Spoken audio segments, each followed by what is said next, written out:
Okay, chapter 3 is titled The Nuts and Bolts of Classical Conditioning, and this section of the chapter is called the Basic Conditioning Experiment. This is also known as Pavlov's experiment, in which he studied how dogs salivated in response to putting things in their mouths. And so after an object was placed in the dog's mouth a few times, it began to salivate when it saw the object, and it recognized this object based on visual cues, tactile sensations, and other things. And so a natural cue could be separated from the stimulus that caused the salivation, and this became the beginning of the experiment we know today with the ringing of the bell and then the dog salivating. So in this experiment, the biologically significant stimulus was the food, and the food was the unconditioned stimulus, or the US, while the drooling to the food was the unconditional response, or the UR.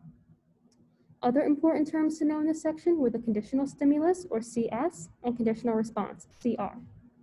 Additionally, generalization is the response to similar cues, and Pavlov's experiment was important because he developed a lot of important terminology that's still used in psychology today, and that is the terminology that we see above, the US, the UR, the CS, the CR, and generalization.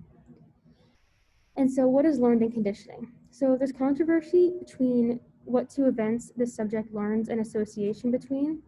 So originally, it was assumed that the dog learned to associate the bell with salivation, and this is the SR learning. But Pavlov believed the ringing of the bell became a substitute for food. This is known as stimulus substitution.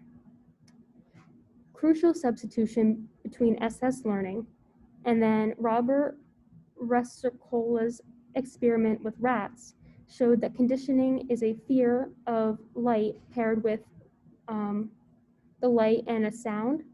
And so one group of rats received repeated exposure to the sound, and this created habituated fear. And so every time they heard the sound, they became afraid. But then the more times they heard the sound, they learned that it didn't cause them any kind of harm. And so they learned that they didn't need to be afraid of the sound. And so it became a habituated response. And so the control group did not receive habituation, and he argued that the first phase of learning must have been SS. And so there are variations on the basic experiment, two variations on the simple conditioning experiment that allow a conditioned stimulus, or CS, to elicit a response, even though it has never been directly associated with the unconditioned stimulus, or US.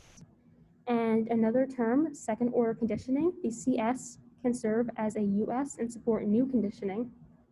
And the last term of this section was sensory preconditioning. Two neutral stimuli are first paired, and then one is separately associated with the unconditioned stimulus. There were also good figures in this section that I think were, it really helped to explain the results and what was seen in these different experiments. So I would definitely recommend looking at those.